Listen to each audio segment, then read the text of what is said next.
Here it is, the 4th generation! A component that can turn almost any PC without a graphics card into a true gaming beast! Today, I'll run an experiment using 3 different GPUs from PCI Express Gen 3 and Gen 4 and show you whether there are any issues. We'll try to build a compact mini-gaming PC and compare 3 different graphics cards on 4 and 16 PCIe lanes. And at the end, we'll find out how much a top-tier mobile i9 differs from its desktop counterpart. I think many of you will find this useful. So, especially for this video, I received this powerful, though not exactly gaming-oriented, mini PC that has everything we need. It's called the GMKtec NucBox K10. It's not exactly budget-friendly, but definitely far from the most expensive option. I went with the 64GB RAM version. Some might say that's overkill, but believe me, when your system doesn't have a discrete GPU and relies solely on integrated graphics, even 32GB often isn't enough for demanding tasks, leading to crashes due to memory shortages.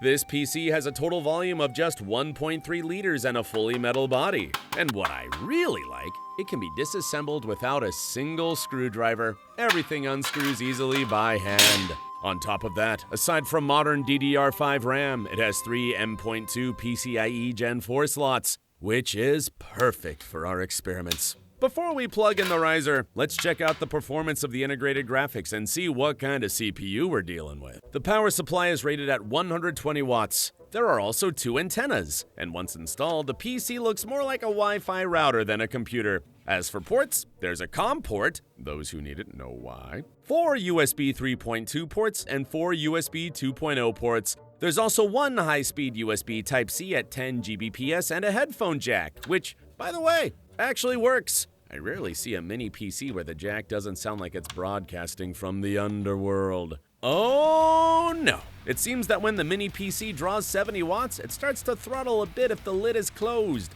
Temperatures aren't critical, so it's likely just a firmware limitation. The CPU here is an i9-13900HK. When pulling 70 watts, it holds at 3.8 GHz. Unless it starts throttle, but when I closed the lid, things got worse. As you can see from the chart, we'll definitely fix that. Playing lightweight games like Minecraft or Counter-Strike 2 is quite comfortable, but modern AAA titles, let's just say they're not very playable on integrated graphics. That said, mobile CPUs do have better iGPUs than their desktop equivalents of the same generation. For example, Intel's UHD Graphics 770 in the 14900K clearly loses to Intel Xe. Even though Xe is older, it has 3 times the execution units. But wait, we're not here to play on integrated graphics. Here's how easily the lid of this mini PC pops off. Super simple and tool-free. The cooling system here is fairly basic, 1 fan and 2 copper heat pipes, enough to handle around 55 watts. It seems that instead of thermal paste, a phase change material was used, which is not great because once the heatsink is removed, it doesn't transfer heat as well anymore.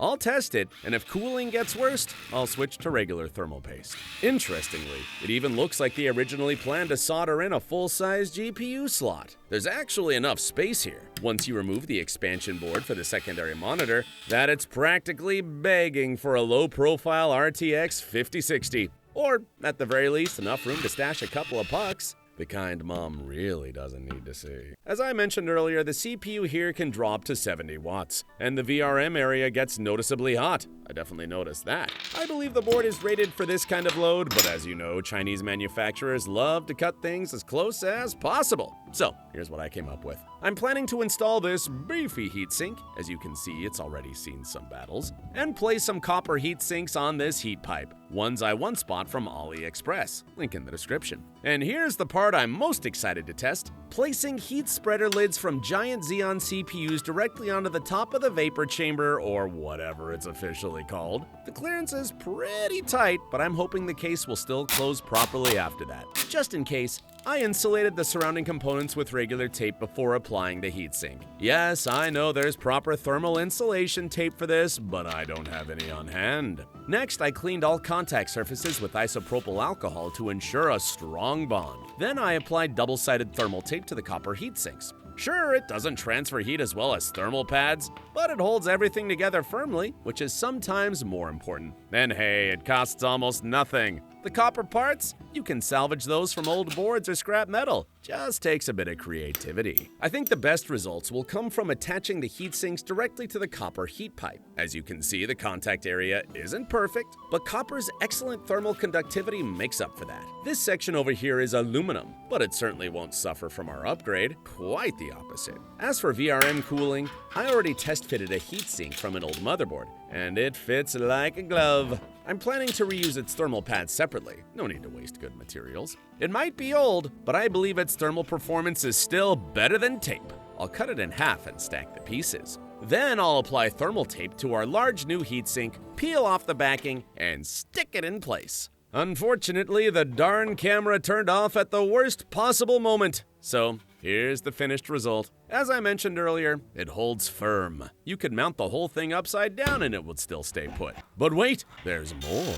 I took some measurements and realized that if I cut one of the CPU lids from a socket 2011 processor in half, they'd fit perfectly into the spot I showed earlier. Cutting it, though, was a nightmare, especially without a proper clamp or vise. Anyway, the lid lost about 2 millimeters in thickness at the center, and now, hopefully, it'll fit exactly where I planned. Looks like I didn't mess up the calculations after all. Both halves fit perfectly. Now we've got a lot more copper mass helping us dissipate heat more efficiently. Time to close up the case and test the results. Unfortunately, the result with the phase change material we tempered with got worse. So I made a strategic decision. Remove it and apply regular thermal paste instead. And guess what? The result exceeded all my expectations. 10 minutes into the stress test, and throttling is almost non-existent. Just 2%, which is basically nothing. Take a look at the before and after charts. Temperatures dropped by 10 degrees and the system even became quieter.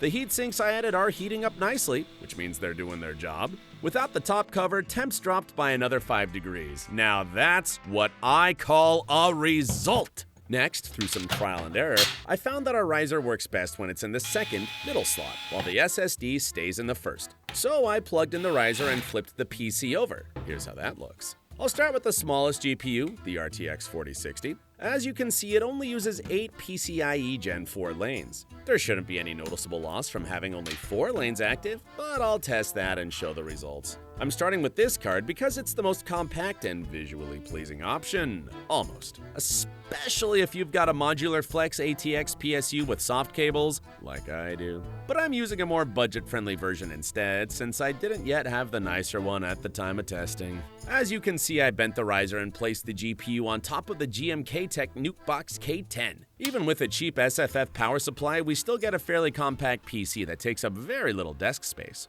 Powering it on. In the BIOS, I set the mode to performance, which allows the CPU to draw 65 to 70 watts. Here's the bandwidth of the slot we used to connect the GPU. But before we jump into benchmarks, I need to show you this embarrassment. The embarrassment of modern Intel CPUs. Not only are they underwhelming in the desktop segment, in laptops, it's even worse. On the right, the Ultra 7 155H, a direct match for our 13900HK on the left, which is in our mini PC. Just to clarify, same number of cores, nearly identical clock speeds, though I couldn't get exact data from the 155H due to limited monitoring. And the result? A whopping 40 frames per second difference. I don't even know how to comment on that. Even AMD, in its darkest days, didn't sink to the level Intel has with these new limp Ultra processors. Before I completely lose it, let's do what I promised. Turn the 14900K into a match for our mobile friend. I enter the BIOS and set the same core configuration, 6 performance cores and 8 efficiency cores with matching frequencies.